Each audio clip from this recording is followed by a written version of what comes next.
Hello， 大家好，我是阿曼达。今年的年夜饭时间又到了，没2天就要过年了。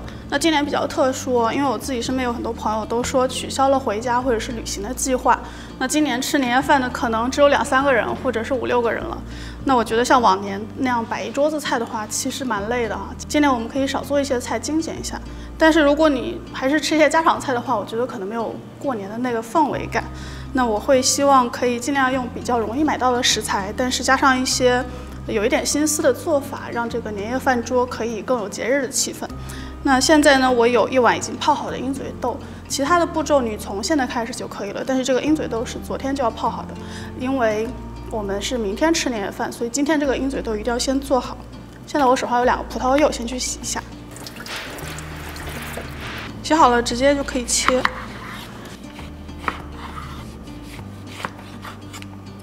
切好了直接就丢到锅里，虽然现在还没有要煮它，但是因为一会儿要在锅里头煮嘛。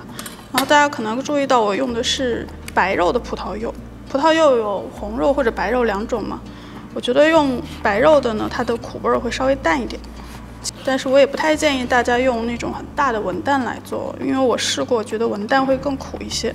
这种白肉的葡萄柚它基本上没太大苦味。这样切成扇形。这个是为了明天的饮料，明天我会做一个柚子生姜饮，所以呢，今天其实就把这个饮料先做好，明天你直接用水冲就好了。接着来处理一点生姜哦，我拿了这么大一块姜，是因为除了这个饮料里头有，其实大部分的菜里头都是用到姜的嘛。先去一下皮，然后我们一会儿来切一下片。现在我们有2个葡萄柚嘛，每一个葡萄柚差不多需要50克姜，差不多就是这样的一小块。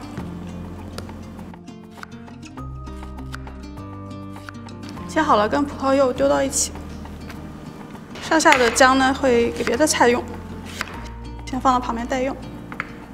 然后现在呢，我们有2颗葡萄柚，1颗差不多是350克，所以2颗葡萄柚是700克的样子。然后你总共需要大概300克的白砂糖。这一锅做出来其实是很大一瓶饮料哦，你可以存在家里慢慢的喝。拌一拌，让这个柚子和所有的姜都可以很均匀的接触到这些糖。这一锅需要腌挺长时间的哦，所以呢，我们现在就是第一个步骤就做它，一会儿可能要等至少4个小时之后，你才可以来料理它。接着这里有一点木耳，先泡一泡。下面就可以开始来切了。今天会有一些东西需要切碎，首先是胡萝卜，这个是之后的羊肉烧麦里头要用到的。这个羊肉烧麦呢，我今天会把它完整的做好，然后我还会多做一些，因为你做一次烧麦不容易的，一次就做1顿的分量有点吃亏啊。那今天会做大概好几天的分量，把它冻在冰箱里后慢慢吃。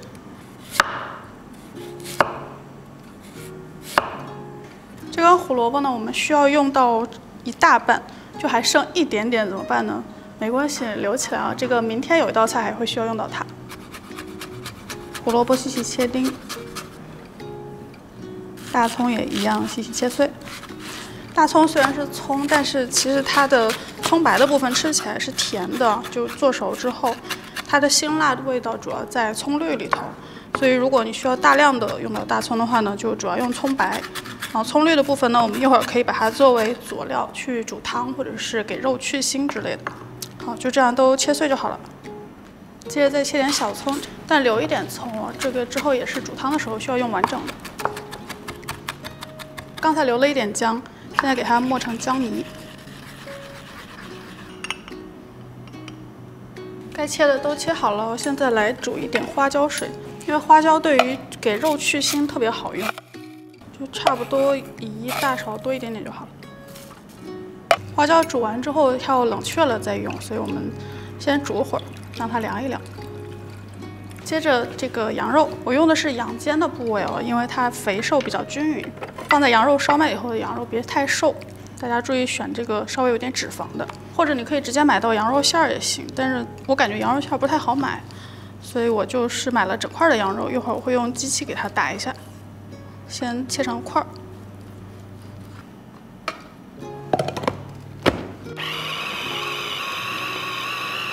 打好，这样就比较细腻就可以了。旁边的花椒水也煮好了，关上火让它冷却一下。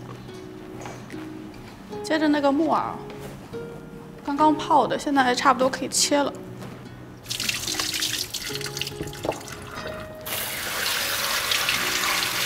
木耳水攥一攥，给它切碎。其实明天也会用到木耳的。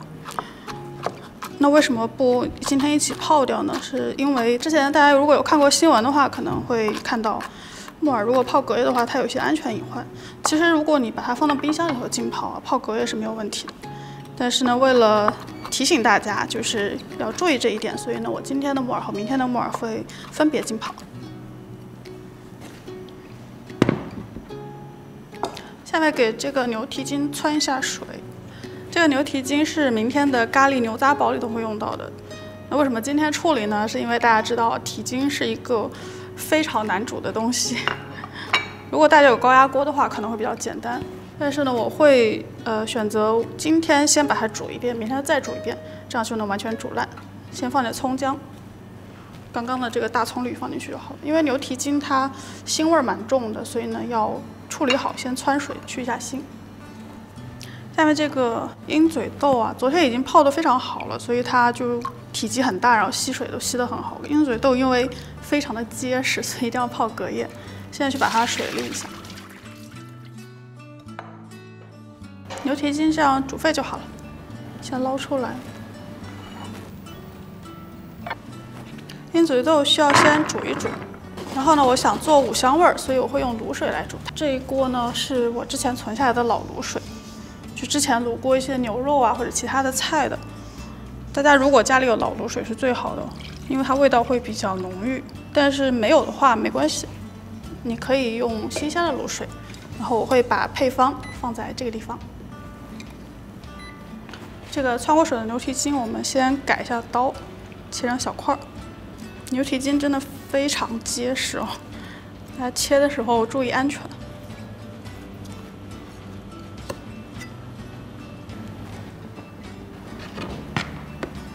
这个豆子要煮一会儿啊，先挪到另外一个灶上。在同时，我们来煮这个牛蹄筋。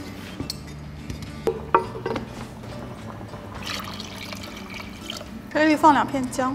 牛蹄筋里头如果出现一些浮沫的话，也捞一捞，因为这个汤我们明天也是会留着用的。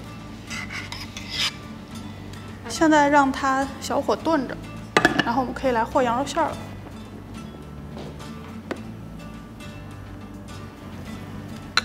羊肉里头加姜泥、盐、糖、生抽、黄酒、香油、老抽调料色，点白胡椒，还可以加点五香粉进去，别太多啊，就一点点，就帮助去掉羊肉的那个腥膻的味道就可以了。先这样搅一搅，让这个羊肉馅儿能够上劲。上劲的意思就是肉馅儿呢，它在这个盐的作用下，然后它会变得越来越粘稠。你搅一会儿之后，就会发现好像有点搅不动了。没关系，这个时候呢，刚刚的花椒水就可以用上了。这个花椒水现在已经完全冷却了，就可以拿来用了。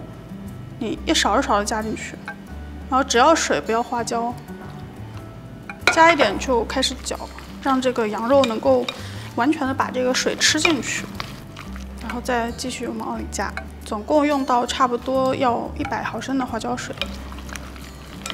搅这个羊肉馅儿要稍微用一点劲哦，顺着一个方向使劲，你要感觉你的胳膊很酸，这样保证这个水可以完全的被肉馅儿给吃进去，这样羊肉馅儿之后蒸出来会比较嫩。搅着搅着，你会发现这个肉馅儿又重新变得很费力了，就说明它又上劲了。还剩一点花椒水，别扔了，一会儿做那个面筋塞肉还会用到的。肉馅儿先拌好，后面再加这些配菜，像胡萝卜、大葱，还有木耳。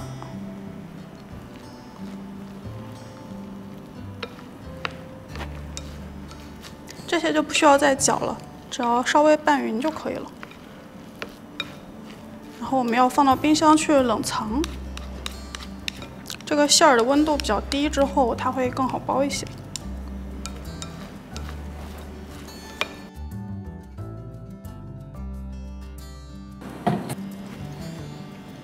现在看看豆子，它已经煮了差不多15分钟。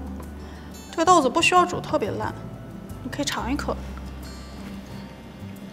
软了就行。豆子先捞出来。其实这个豆子这样煮过之后就挺好吃的，但是我们油炸之后可以让它特别的酥脆，就是一个很适合下酒的小零食。这个牛筋继续炖着啊，挪一挪，换个灶。这里有一锅油，我们现在呢，这个油锅要加热，但是在它还没有热之前，这个豆子就要先下去，因为这个豆子是刚捞出来的，有很多水分，你一会儿油热了再下，它就会噼里啪啦的。 会有点危险，所以你一定要冷油下锅。这个鹰嘴豆要小火慢慢的炸它，要稍等一会儿。那在等的时候，我们来拌这个猪肉馅儿。猪肉馅儿是后面的面筋塞肉要用到的。猪肉里加盐、生抽、黄酒、五香粉，一点蚝油、白胡椒，一点香油。 刚刚姜泥还剩一点，也加进去，磕个鸡蛋，一点玉米淀粉，增加它的粘性。这样边加边搅一搅。葱花也加点进去哦。别忘了旁边的豆子啊，时刻看一眼，它差不多会保持在100度左右的油温，你火别太大了。 中小火慢慢的炸它，因为它前面煮的过程中吸收了很多的水分，我们要把这些水分全部的置换出来，最后它才会脆。刚刚的花椒水不是还剩一点吗？再加一点点进去，差不多加个1勺就够了。这个肉馅儿跟刚刚的羊肉一样，要非常的使劲去搅它，还是让它有那个上劲的感觉。 到你感觉胳膊有点转不动的时候就可以了，还是和羊肉一样，放到冰箱去冷藏一会儿，让它温度低一点，后面会比较好剥。现在我们已经炸它，我算一算哦，差不多有10多分钟了吧。它真的是一个需要慢慢炸的东西，所以火千万别大。到什么程度好呢？就是你现在看它有点浮在油的面上了，就可以捞出来了。 它浮起来呢，其实说明它里头的水分基本上都走掉了，它就变轻了嘛，就会浮起来。一会儿还会第2次复炸，所以第1次先不要管它脆不脆，只要看到它浮就立刻捞出来，放旁边先晾一晾。现在看看牛蹄筋怎么样了。我们这锅已经煮了差不多有1个半小时，用筷子去戳一下它。 它基本上已经不再是一开始那种非常硬邦邦的状态了，现在很 Q 弹，但我觉得还需要再稍微煮一会儿。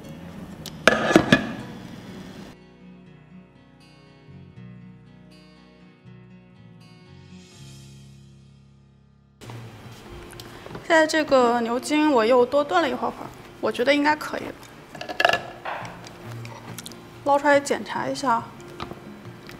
它现在应该是这样的，就还不算是特别软，但是你已经可以感觉得到它是那种 Q 的感觉了。因为它明天还会继续跟牛腱子一起再炖一会儿的，所以今天不要炖到太软烂，这样就可以了。就让它泡在里头冷却。我们的肉已经冷藏好了，现在可以塞面筋了。这是刚冷藏好的肉馅儿，这个是一盆油面筋。 这个油面筋我选的是比较小的尺寸，因为我觉得它小一点，塞好之后呢会更容易入味一些。这个面筋呢，你先用随便哪个手指在上面戳个洞，然后在里头这样转一下，就把里头的组织给掏空。然后呢，我这里有个裱花袋，你可以把肉馅儿装进去，因为肉馅儿比较黏啊，一次别装太多，然后用这个厚实一点的裱花袋，前面剪个小口。 然后就有点像做那个奶油泡芙那感觉一样，塞进去，然后慢慢的挤出来，边挤呢边慢慢的往外提，这样它就能够比较均匀的填在里面。然后如果你担心它里头没有塞得很满的话，你可以拿筷子再往里头往它的侧边上怼，然后你就可以看到中间又出现一个洞，就继续把这个洞填满就可以了。最后把收口的地方抹平整就好了，放到盘子里待用。然后就这样一个一个的往下做就好了。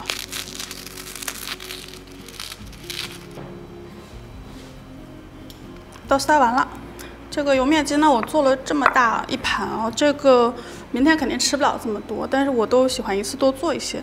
它跟其他的饺子、烧麦什么的差不多，就你可以冷冻保存。所以其实这些我今天就会全部都冷冻保存，然后明天你要料理的时候不需要解冻，直接拿出来就可以下锅了。我会把它分装在这种保鲜袋里头，然后你可以按照一次的分量就分成小份。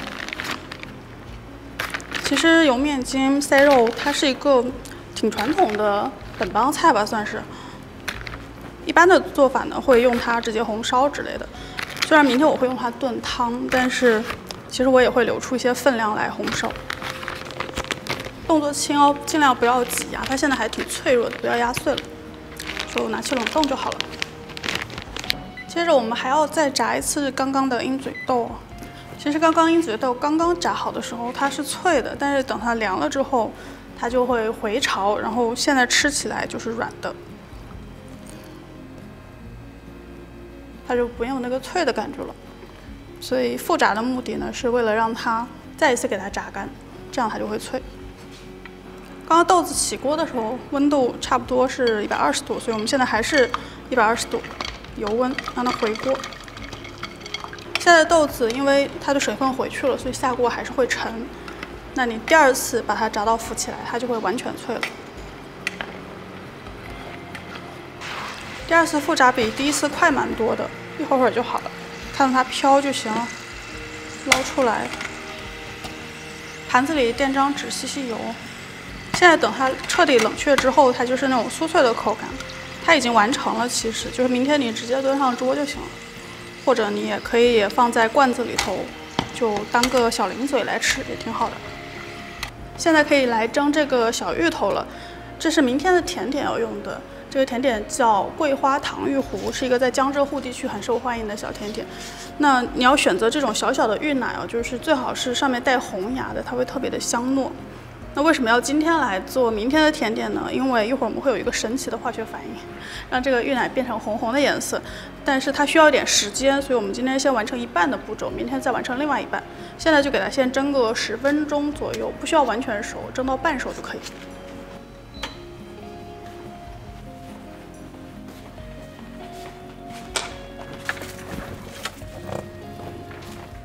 现在可以来包烧麦了。这个烧麦呢，我用的是现成的饺子皮，就直接从超市买来的。其实我很少直接用现成饺子皮的，但是烧麦是个比较特殊的东西，因为你可以把饺子皮再加工，它就变成烧麦皮。你当然也可以从头开始做烧麦皮了，但是毕竟我们要做一桌子菜嘛，就不要为难自己了，直接买现成饺子皮挺方便的。像这样啊，准备1小碗的淀粉，随便什么玉米、土豆淀粉都可以，然后饺子皮1张。抹一点淀粉在上面，叠1张，这样差不多3个一碟或者5个一碟都行。我这一碟有5个，压一压之后呢，你就像擀单张的饺子皮一样，用你的擀面杖这样，把这5张饺子皮一起给它擀开。中间放这个淀粉而不放面粉呢，是因为它的防粘效果会更好一些。这样你就可以把这个饺子皮擀到特别的薄。而且呢，你用这种手法呢，就是一边转一边擀的这个方法，可以让它的边缘形成一些像花边一样的感觉，就包出来的烧麦会更漂亮一些。像这样，它擀完之后呢，跟原始的对比一下大小，变大了挺多的吧，所以它每一张的就会变得非常的薄。都擀好就可以包啦。包烧麦比包饺子更简单一点。其实这个馅儿你做饺子也挺好的，但我觉得烧麦嘛，它蒸出来，并且那个形状还真的挺可爱的，好像是更有节日气氛一些。这样一大坨羊肉馅儿放中间，然后就直接合拢。就用虎口这里捏一下就好了。它不需要完全的密合，基本上能够合拢就可以了。然后因为刚刚我们擀的时候，它边上自然有那个花边嘛，所以它会自然形成这种有一种花朵的感觉。你可以再给它整理一下就行了。盘子里放点刚才的淀粉防粘，把这全部都包好就可以了。这个烧麦皮因为它比较薄，尤其是这个边缘又没有馅儿，所以很容易干掉。所以你包几个之后呢，就不要让它一直暴露在空气中，给它盖一下保鲜膜，保湿一下。这所有的馅儿都用完，可以包40个烧麦，跟油面筋塞肉一样，先全部放冷冻，明天就是想吃多少蒸多少。其实我特别喜欢，就是趁过年这种放假在家嘛，正好有假期，你可以多做一些这种可以在冰箱里头长期储存的食品，真的还挺方便的。这一盘就拿去冷冻，记得裹严实哦，要帮助烧麦皮保湿。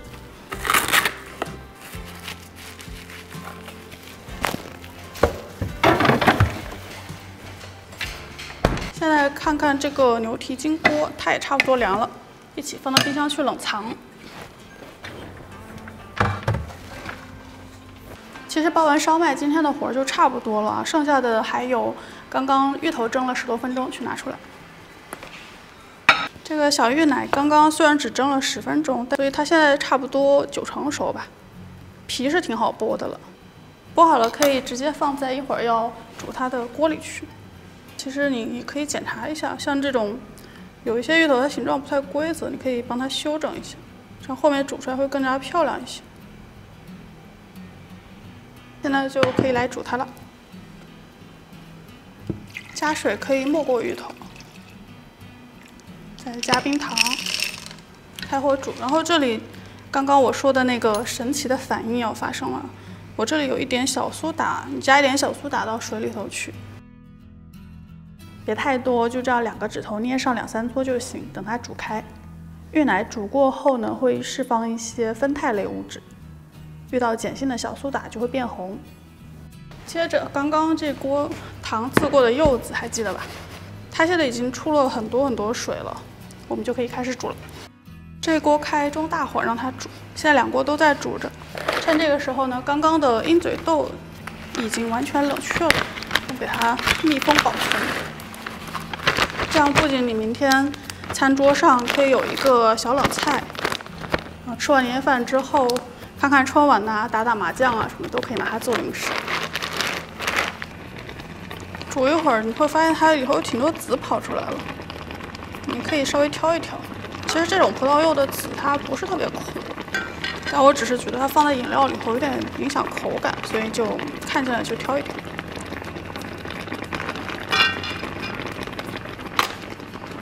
这个芋头火开之后就转小火，让它稍微煮一煮。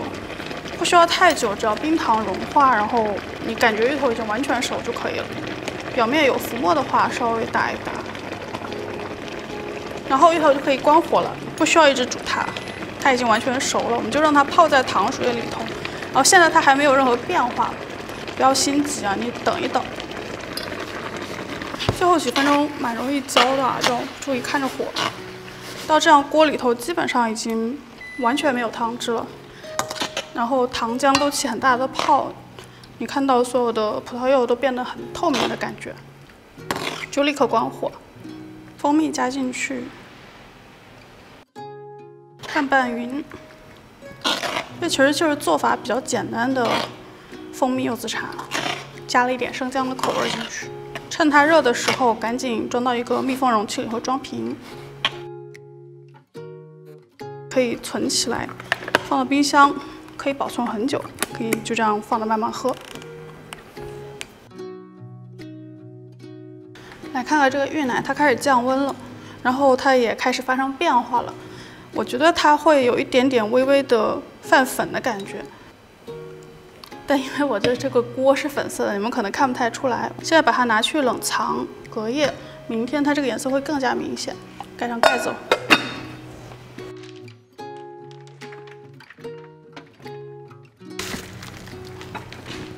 今天的活儿其实都干完了，还有一点点收尾的工作。之前的烧麦拿出来，现在冻到了半硬，最好在它完全冻硬之前分装到保鲜盒。还是按照你的习惯的，你一次能吃多少的分量，这样分成小份去冷冻。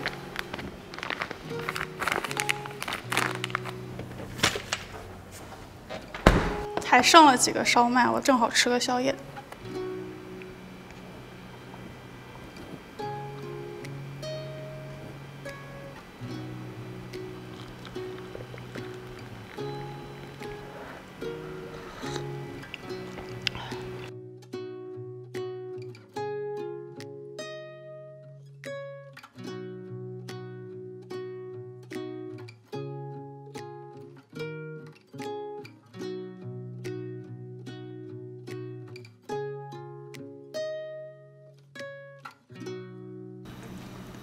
Hello， 今天继续昨天的事情。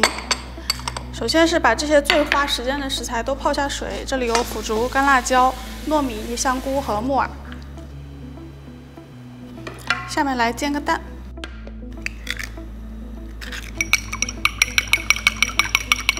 放点油，火别太大哦。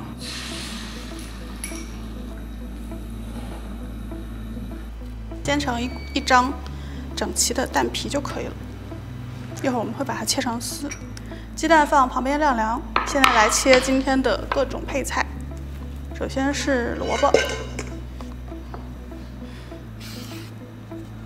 去皮切滚刀块。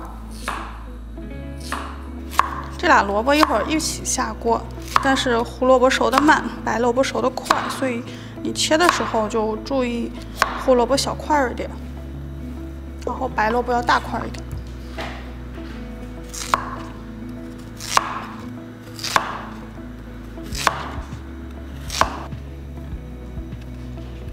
藤椒切小段，小米辣切小圈。接着这里有些豆角，给它摘一下，这样掐头去尾。如果你感觉有比较老的筋的话，你给它去一下。一根豆角这样1分为2就可以了。这个豆角掐完了，顺手就给它一点盐腌一下，别太多，就3个指头这样捏一搓就好了。拌一拌。接着是切咸柠檬，这个也是后面的辣子鸭里头用的。这个咸柠檬我已经泡了很久很久了。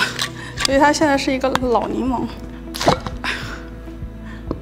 这个泡的足够久的咸柠檬，它就会变成这样，就黑色的，并且它表面就是全都是黏黏的粘液。然后它现在闻起来就有一股陈皮的香味儿。像现在这个状态，它拿来入菜就特别好。然后我今天大概用1/4个就好。之前应该有很多人跟我一起有做咸柠檬吧，就可以拿出来用了。如果你没有呢，可以买，或者呢，你可以拿新鲜的柠檬加酒制陈皮混合在一起来替代。因为它蛮咸的，所以一次别用太多，就这样1/4个给它切成小丁。接着是冬笋，去皮之后要切成块儿。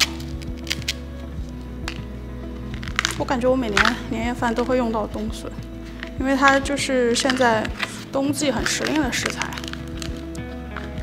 而且味道也很好，并且适合就是什么样的菜式都可以放在里头。切成滚刀块。刚刚的香菇泡好了，可以切，水分稍微攥一攥。香菇切成细丁。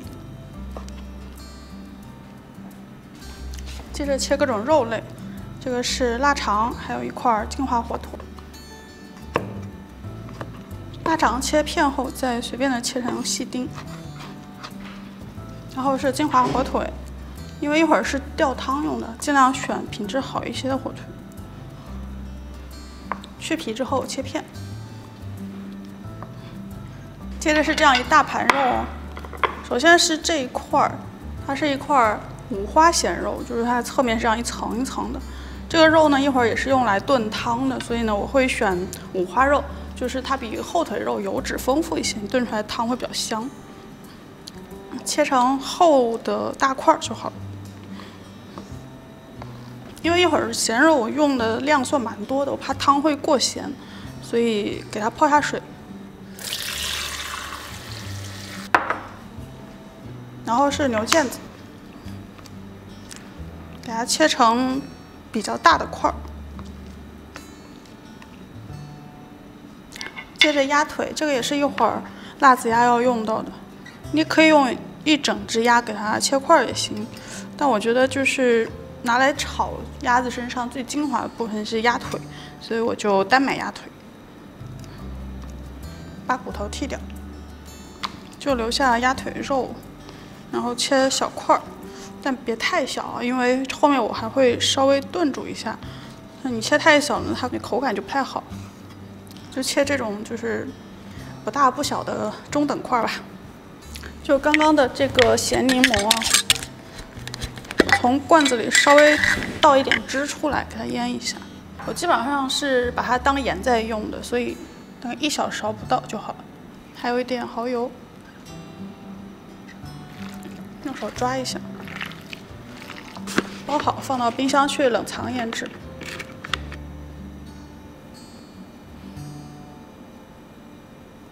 接下来是汆水，我这里有一大锅水。这里是所有需要汆水的食材，我全部一起做。焯水要先素后荤，像黑木耳、百叶结。之所以汆一下呢，是因为一般像这种成品的豆制品呢，会有比较重的豆腥味儿，汆一下就可以去掉。冬笋也是要汆过水后才能去掉涩味儿。换一锅新的水，汆荤菜。接着是金钱肚，就长这个样子啊，这种网状的牛肚。我买的这一块它其实是个半成品，就已经帮你处理好，你汆下水也可以用了。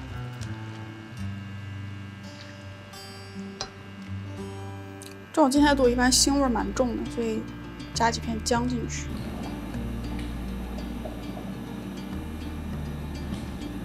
几分钟就好，捞出来待用。再换一锅水，汆一下牛腱子，还是加几片姜。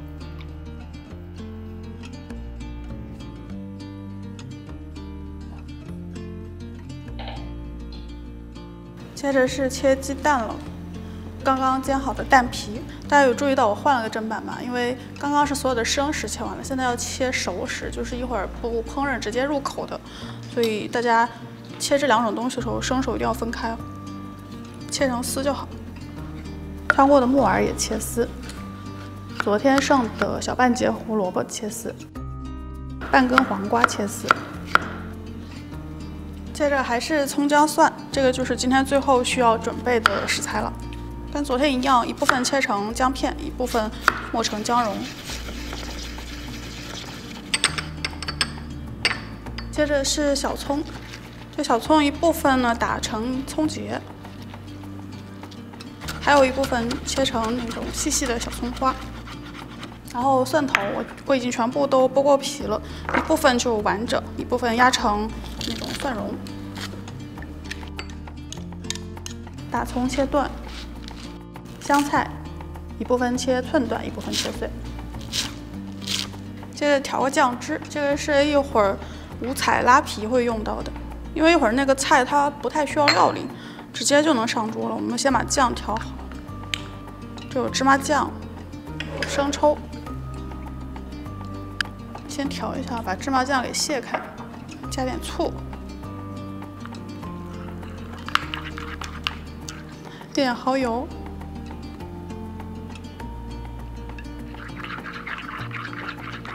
这个芝麻酱它会经过一个先变稀再变稠的过程，其实是因为它有乳化的效果，所以它吸收了生抽这种液态食材，它就乳化，然后就像乳霜一样，就变得更稠厚了。所以你需要加更多的水进去卸开它，一点一点的加。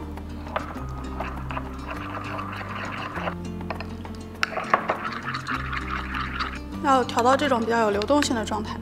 最后一点白胡椒，加一点糖，觉得咸度什么的都正好就可以了。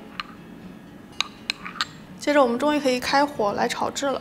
现在炒的是糯米，这个糯米呢是一会儿会塞到鱿鱼里头的，我要先把它炒到半熟。刚刚的腊肠丁下锅，还有香菇一起下去炒，一点姜末。这个是刚刚泡好的糯米，水沥干下锅，直接生炒，让糯米把油都吃进去，米粒会变到有点半透明。一点黄酒，加水，水别太多，就差不多能半没过所有的食材，让它稍微煮一会儿，加一点盐，还有糖调调味道。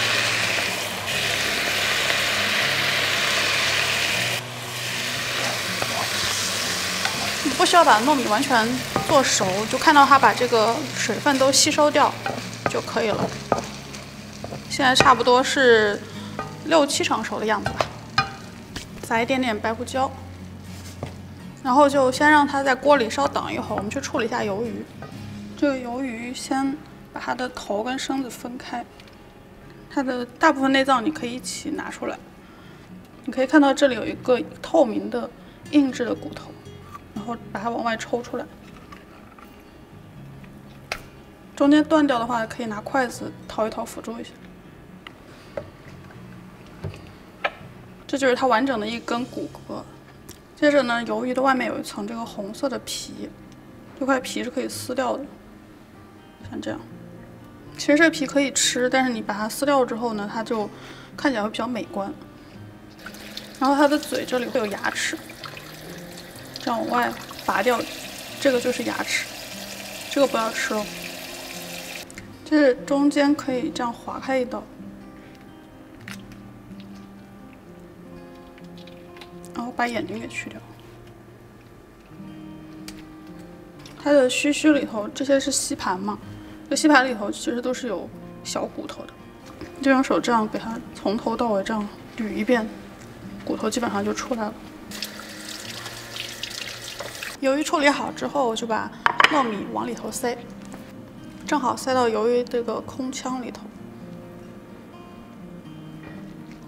尽量塞紧实，但也别太过头，因为后面糯米还要一点空间，需要膨胀一下。开口的地方可以用竹签给它固定一下，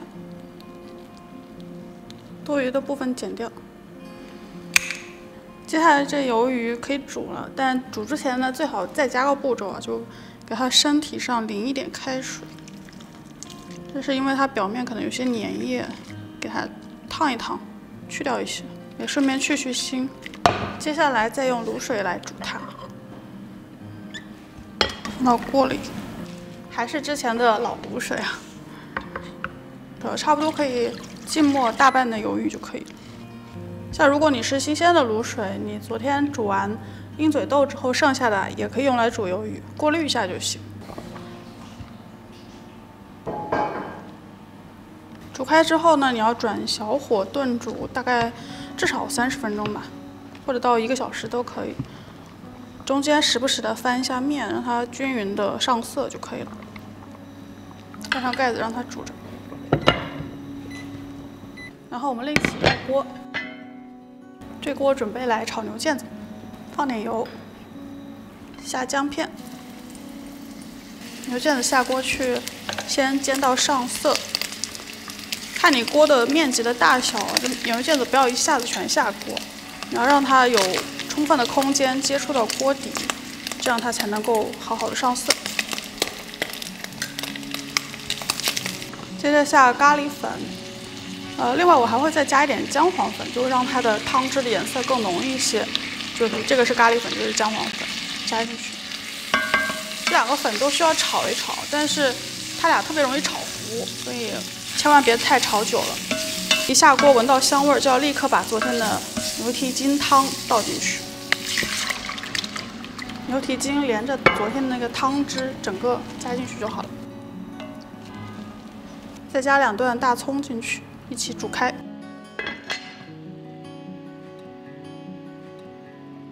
这一锅煮沸之后呢，要小火炖着。但是我准备把它放到烤箱去炖，因为你2个灶都被占了，别的菜没法做了。烤箱设置100度90分钟。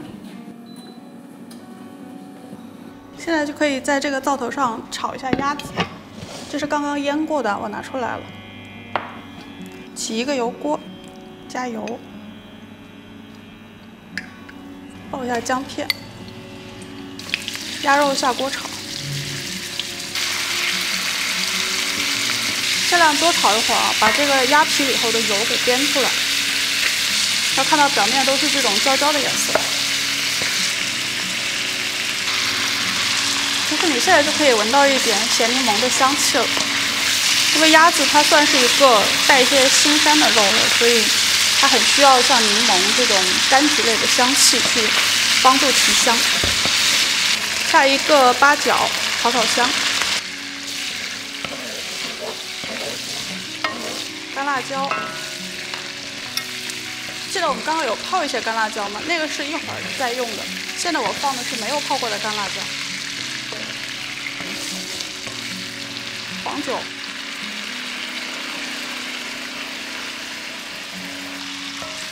让酒气挥发一下，接着再加水，水差不多没过大半的食材，之后就转小火让它炖一下。因为鸭肉其实还是质地比较硬，炖一炖让它更软烂一些。这时候鱿鱼应该差不多了，在旁边锅里头，我中间有时不时的翻一会儿，让它上色入味都比较均匀。拿个竹签插一插它，感觉它的肉已经比较软了，可以比较轻易的插进去就可以了。关火可以取出来了。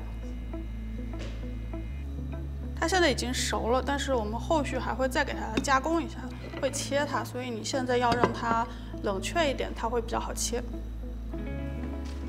接着挪走这口锅，换一口。下面我可以来做腌独立家青，这个里头要用到油面筋，昨天冷冻的，还记得吧？锅预热，加一点油。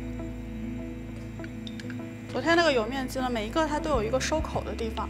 把这个收口朝下，放在油里头，让它煎一煎，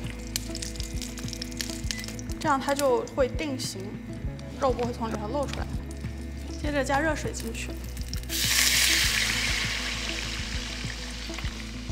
这是个汤，所以水稍微多一点哦。接着这个汤里所有其他的食材都一起加进去，这里有咸肉，我们刚刚泡过水的。还有火腿切成片的，刚刚汆过水的百叶结，还有汆过水的冬笋，放几片姜和刚刚打好结的葱节，大火烧开后转小火炖煮大概40分钟就够了。现在我来调个酱汁，这一会儿可以刷在鱿鱼的外面去进烤箱烤一下。这步不是必须的，但是我建议你们可以尝试一下，会让它更好吃。我现在盘子里头有韩式辣酱、红椒粉和一点孜然粉，把它们给拌匀，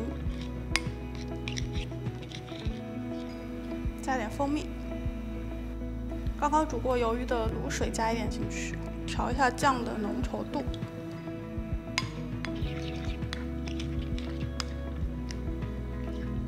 调成这种浓稠度，就这种比较稀，但是应该可以挂在鱿鱼上的这种程度就可以了。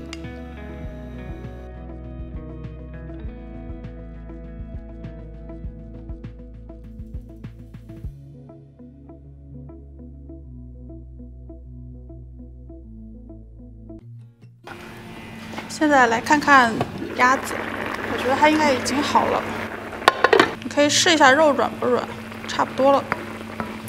现在里头汤汁还比较多，我们需要把汁收一收，因为这个菜最后是没剩什么汤汁在里头的。旁边这个汤还让它继续炖着，这时候就可以把咸柠檬加进去了。刚刚刚切成丁的。咸柠檬一下去，那个陈皮的香味瞬间就出来了。虽然它不是陈皮，它是柠檬，但是它就是会有那个陈皮的味道，并且是多年陈的那种感觉。像我刚刚说了，如果你没有咸柠檬或者不想买的话呢，你可以用新鲜的柠檬，也是切成丁，然后搭配一些9制陈皮来用。加点糖进去，因为这个里头咸柠其实是纯的咸味，它没有什么甜的味道在里头。加点糖给它平衡一下。在等这个鸭子收汁的时候呢，我们其实凉菜已经好了，可以上桌了。旁边我就来摆一下凉菜。这个是我们刚刚切好的各种菜丝，有黄瓜、胡萝卜、鸡蛋、木耳，还有香菜。因为有5种配菜嘛，所以叫5彩拉皮。一会儿我们把现成的拉皮放在上面，然后淋上刚刚做好的酱汁就好了。其实拉皮可以自己做，但是拉皮它对时间要求比较高，就是你做好了之后最好是立刻吃，如果放的时间久了，它口感就不太好。所以我觉得在年夜饭这个餐桌上自己做拉皮还是稍微有点挑战的。大家如果想知道呢，我会把做法放在这个地方，大家可以看一下。但是我觉得像你如果要准备那么多菜的话，你可能很难找到一个特别适合的时机去做它。那我建议你就买市售的就好了。这种市售的拉皮长这个样子，你可能买到的就是这样软的，已经是可以直接吃的。或者还有一种是干的，包装好的像粉条一样，那种就需要先煮一煮，煮好之后就泡在冷水里头，然后要吃之前捞出来，直接放上去就好了。淋上刚刚调好的这个芝麻酱汁，放一点蒜蓉，因为是生蒜蓉，所以别太多，一点点就好。撒上白芝麻，熟的白芝麻，增加一点视觉的效果。接着是红油，这还是我自制的红油，放任何菜里头都会好吃的。最后表面再撒一点香菜末，做个装饰就可以了。然后我觉得你可以不要现在把它拌好，就这样端上桌。你上桌之后呢，让吃的人自己去拌它，这样的话它会看起来更漂亮一些。所以其实现在凉菜都完成了，刚刚的拉皮，然后这个是鹰嘴豆，昨天做好的，还记得吧？我直接给装盘了。所以现在是2个凉菜已经可以上桌了，5彩拉皮、香酥鹰嘴豆。接着旁边的这个鸭肉的汁已经收干了，你可以看到锅里头已经没有什么汁了，只剩油了。这时候我们先盛出来，但是这个菜还没有结束，我现在还要再回锅炒一炒。我把锅随便冲一冲，就继续的去炒刚刚泡过的辣椒。锅里再放一点点油，不用太多，就能够炒香几个蒜头就可以了。完整的直接下锅炒，炒到表面有点起皱就好。接着是刚刚泡过水的辣椒，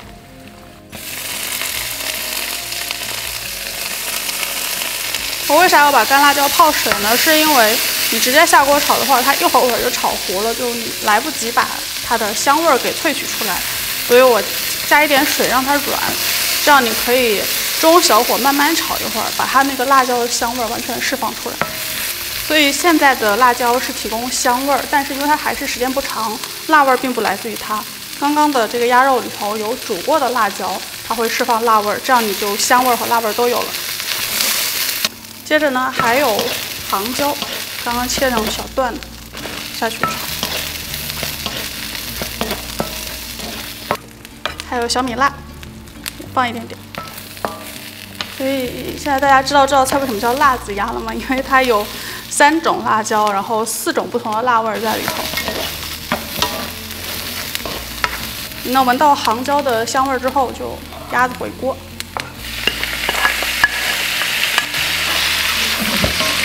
稍微翻一翻匀就可以出锅了。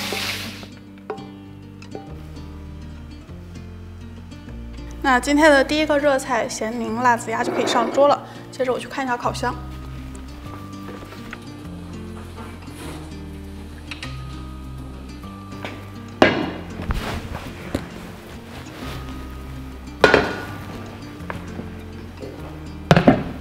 这锅刚刚在烤箱里我又炖了差不多1个半小时。来检查一下，现在牛腱子和牛筋都很软烂了，然后里头煮烂的葱姜给捞一捞。我现在把它放在炉灶上加热，烤箱去预热一下。烤箱要升温到180度。其实烤箱已经是100度了，为啥我要再预热呢？是因为我要把鱿鱼放进去烤，它需要的温度稍微高一点。刚刚的金钱肚还有胡萝卜、白萝卜都拿过来。金钱肚是整块的，汆过水嘛。我现在先给它切一切，改个刀，然后放回汤里去，这样斜着切成厚片。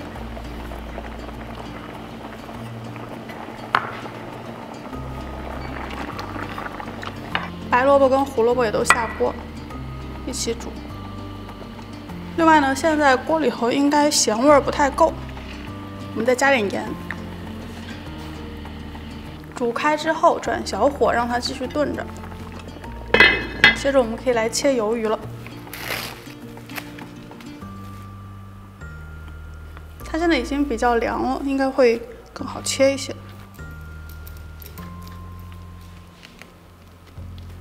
因为它里头塞的都是糯米嘛，你切的时候可能会有点黏黏的感觉，怕它粘在刀上。你可以把刀在水下冲一冲，刀身是湿润的，它就不会粘糯米了。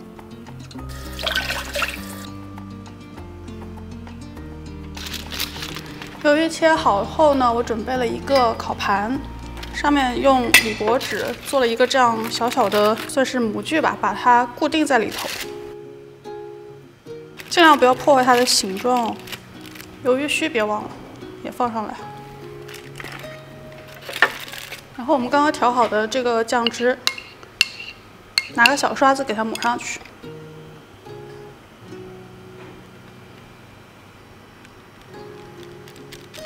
这个鱿鱼须应该边边角角的很多嘛，就每个角落都刷到就好。说实话，你卤完之后，其实什么都不加，它就已经很好吃了。但我会给它加这样一个步骤呢，一个是因为它现在是凉了，我们拿到烤箱去烤一烤，它可以回热；另外一个呢，我觉得它表面烤到微微有一点焦香的感觉，会更好吃。现在拿去烤几分钟就好了。现在我们来看一下这个汤，差不多也好了，来检查一下。往年我都会炖那种老火汤，像是鸡汤啊、排骨汤之类的。但是今年我觉得就做个简单一点的汤吧。这个汤里头虽然材料不算少，但我觉得它在汤里头算简单的。我尝一口啊，它基本上不用加盐，因为里头的火腿、咸肉都是咸的。然后这道菜的灵感呢，其实就是大名鼎鼎的腌笃鲜。腌笃鲜指的是呢要有新鲜的肉，还有咸肉以及春笋这3样在一起。这个里头呢，我有面筋塞肉。它算新鲜的肉，然后我们有咸肉和火腿，另外还有冬笋，还放了一些百叶结，所以它的味型跟腌笃鲜其实是差不多的。我把里头煮烂的葱姜捞出来，起锅前再加点白胡椒进去。我会把它转移到一个汤锅里头上桌，最后撒点葱花就好了。好啦，今天的汤腌笃一家亲就可以上桌啦。接着再看看这个咖喱的锅里头，现在里头的萝卜和金钱肚也都软了。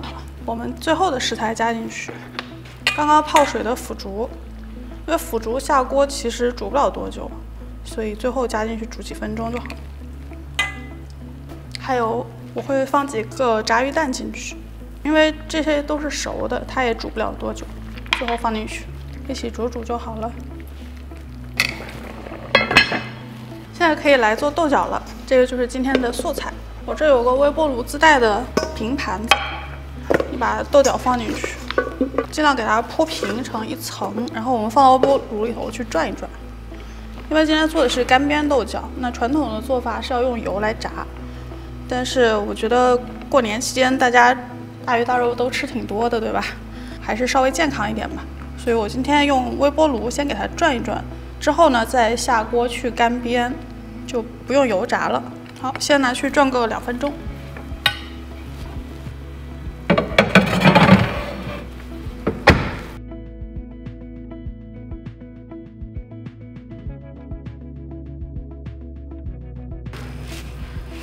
正好现在鱿鱼也可以出锅了。它烤过之后呢，整个就是热的，然后表面稍微有一点焦的感觉。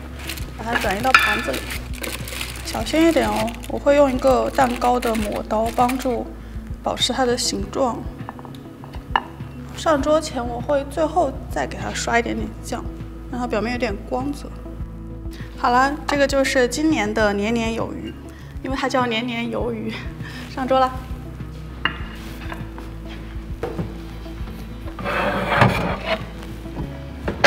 豆角拿出来，给它翻一翻，给它重新排好，再放回微波炉去转2分钟。现在这个咖喱锅差不多也可以了。最后我还会加点椰浆进去，因为咖喱跟椰浆永远是好朋友嘛。椰浆一加进去之后，那个香味就立刻扑鼻而来了。关火后，再撒点香菜就可以上桌了。这个咖喱特别有那种南洋风情的感觉，然后我没有把它的汤收得特别干，因为我觉得它这个汤汁其实味道很好，想多留一些。那这个就是今天的咖喱牛杂煲，就可以上桌了。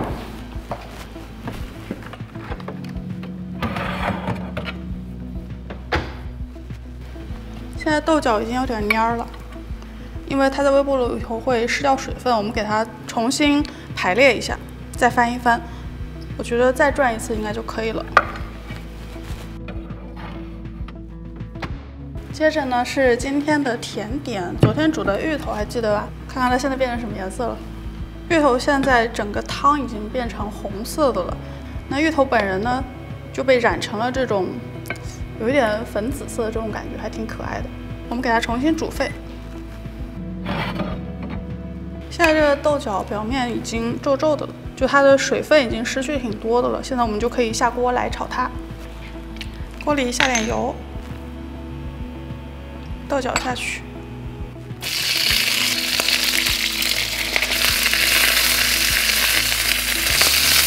开中大火，尽量的让豆角平铺在锅底，让它们尽可能的接触到这个锅的底面积，这样帮助它们表面可以煎到起泡上色。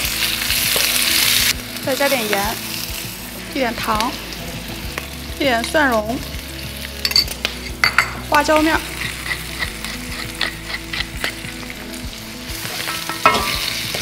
这个豆角多放花椒才香哦，稍微多一点。小米辣放点，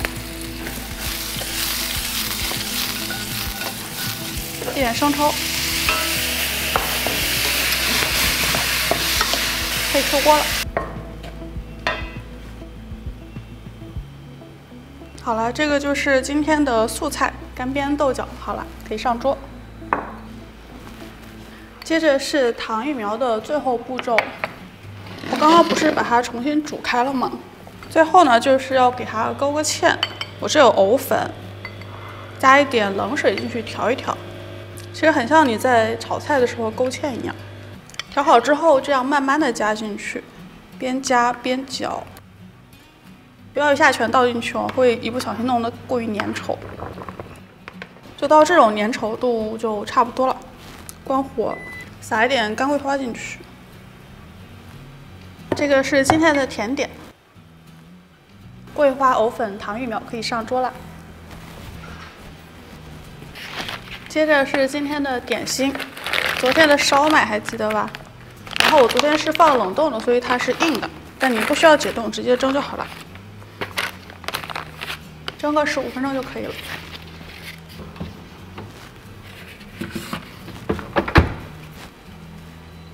现在就是今天的饮料部分了。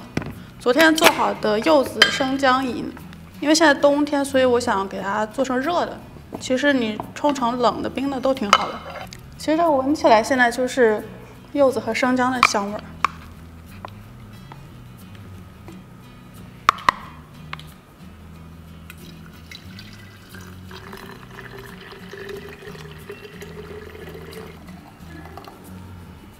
搅一搅，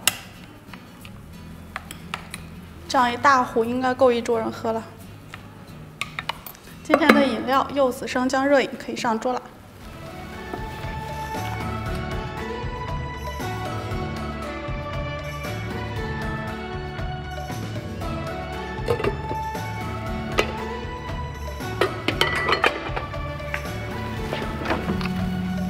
现在烧麦也蒸好了，我们现在可以开饭了。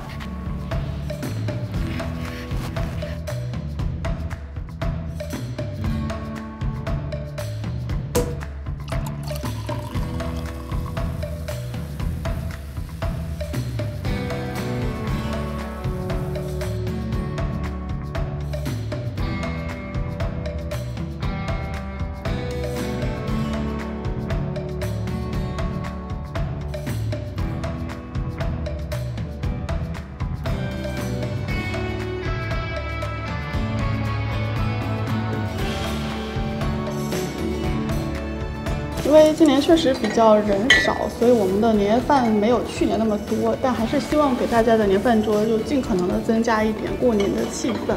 因为不管人多人少，都要好好吃一顿年夜饭嘛，对吧？那今年就是这样了，我们明年的年夜饭再见，拜拜！大家新年快乐！新年快乐！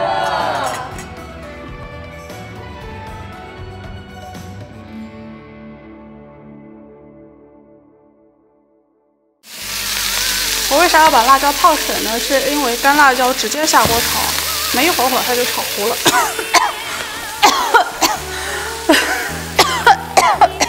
我没法说话，小心一点。我找了一个蛋糕刮刀，帮助保持它的形状。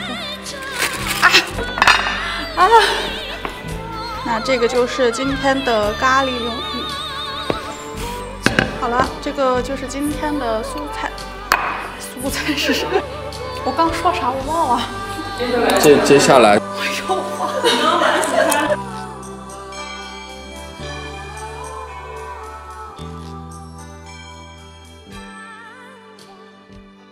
如果你喜欢这一周年菜呢，欢迎给我转评赞，分享给更多的朋友。如果喜欢我本人，欢迎订阅我的频道。最后呢，希望大家告诉我这一周年菜里头你最喜欢哪一道，或者是你家年饭桌上会吃哪些菜呢？